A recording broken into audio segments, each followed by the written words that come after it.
ভারতীয় পণ্য বর্জন আমাদের পক্ষে সম্ভব না, কারণ আমাদের জনসংখ্যা তো হিউজ, আমরা চাইলেও এটা পারতেছি না আর কি। সকালবেলা উঠেই দেখা গেলো আমরা পেপসোডেন্ট যে ব্রাশ করতেছি আর কি, সেটা কি ভারতের না?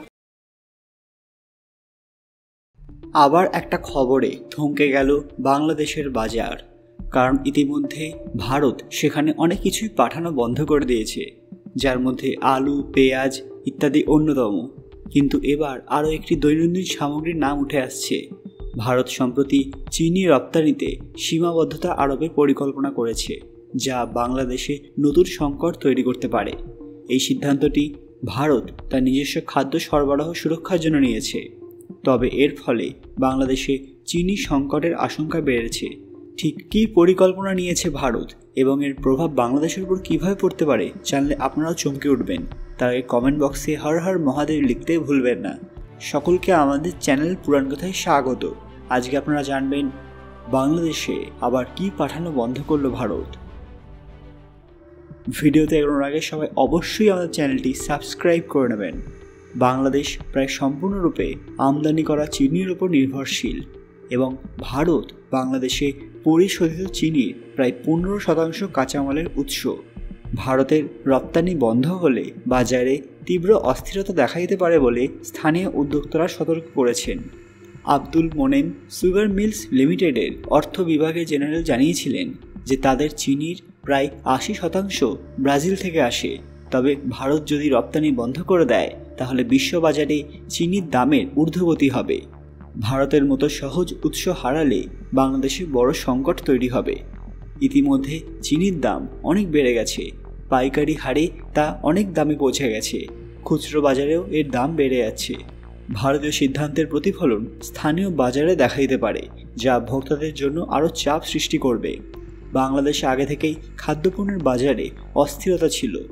এর আগে আর্জেন্টিনা এবং ইন্দোনেশিয়া ভোজ্য তেল রপ্তানিতে নিষেধাজ্ঞা আরোপ করেছিল, ফলে সেই সময় থেকেই বাংলাদেশে তেলের বাজারে তীব্র সংকট ছিল।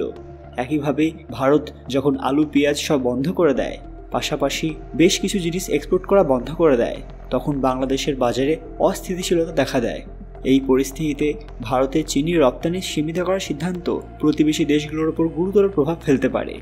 যদিও এটা এখনও ফাইনাল নয়, তবে উঠে আসছে এমনই খবর। বিশ্বের বৃহত্তম চিনি উৎপাদক এবং দ্বিতীয় বৃহত্তম রপ্তানিকারক ভারত। বর্তমানে প্রায় 10 মিলিয়ন টন পর্যন্ত রপ্তানি পরিকল্পনা থাকে। এটি নিশ্চিত করবে যে পরবর্তী আবহাওয়া শুরু হওয়ার আগে ভারতের অভ্যন্তরীণ মজুদ যথেষ্ট মজুদ রয়েছে। তবে বাংলাদেশের মতো দেশগুলোর জন্য, যারা বছরে প্রায় 20 লক্ষ টন চিনি ব্যবহার করে, ভারতের চিনির উৎস হারানো গুরুতর প্রভাব ফেলবে। সরকারি কারখানাগুলি মাত্র 30,000 টন চিনি উৎপাদন করে, যা মোট চাহিদার একটি ক্ষুদ্র অংশ। বাকি প্রয়োজনীয়তা বেসরকারি পরিশোধকদের মাধ্যমে আমদানি করা কাঁচা চিনি দ্বারা পূরণ করা হয়। ভারতের এই পদক্ষেপ বিশ্ববাজারে দামের ওঠানামাকে আরও জটিল করবে। ব্রাজিলে চিনির উৎপাদন কমে যাওয়া এবং সেখানে জ্বালানি তেলের উচ্চ মূল্য চিনির বাজারে প্রভাব ফেলেছে, ফলে বাংলাদেশে চিনি আমদানির খরচ আরও বেড়ে যেতে পারে। ভারত যদি তার রপ্তানি সীমিত করে তাহলে বাংলাদেশকে হয়তো ব্রাজিল বা অন্য কোনো উৎসের ওপর আরও নির্ভর করতে হবে, যা কৌশলগতভাবে কম সুবিধাজনক এবং খরচ সাপেক্ষ। এই প্রেক্ষাপটে বাংলাদেশ সরকারের জন্য চিনি শিল্পে আত্মনির্ভরশীলতা বাড়ানো এবং স্থানীয় উৎপাদন বৃদ্ধির পদক্ষেপ নেওয়া জরুরি। তা না হলে ভবিষ্যতে খাদ্যপণ্যের জন্য বাংলাদেশের বৈদেশিক নির্ভরতা আরও বড় চ্যালেঞ্জ হয়ে দাঁড়াবে। বন্ধুরা, আপনাদের কি মনে হয় ভারত কি বাংলাদেশে চিনি পাঠানো বন্ধ করে দেবে? যদি করে দেয় তাহলে বাংলাদেশের উপর এর কী প্রভাব পড়তে পারে? ভারতের কি এটা করা উচিত? আপনাদের মূল্যবান মতামত কমেন্ট বক্সে অবশ্যই জানাবেন। আজকে এই ভিডিওটি লাইক করবেন এবং শেয়ার করে সবাইকে দেখার সুযোগ করে দেবেন। কমেন্ট বক্সে ভক্তির সঙ্গে হর হর মহাদেব লিখতে ভুলবেন না। আরও এরকম দরকারি ভিডিও দেখতে পুরাণ কথা অফিসিয়াল চ্যানেলটি মনে করে সাবস্ক্রাইব করে নেবেন। খুব তাড়াতাড়ি ফিরে আসবো আরও কিছু দরকারি আপডেট নিয়ে।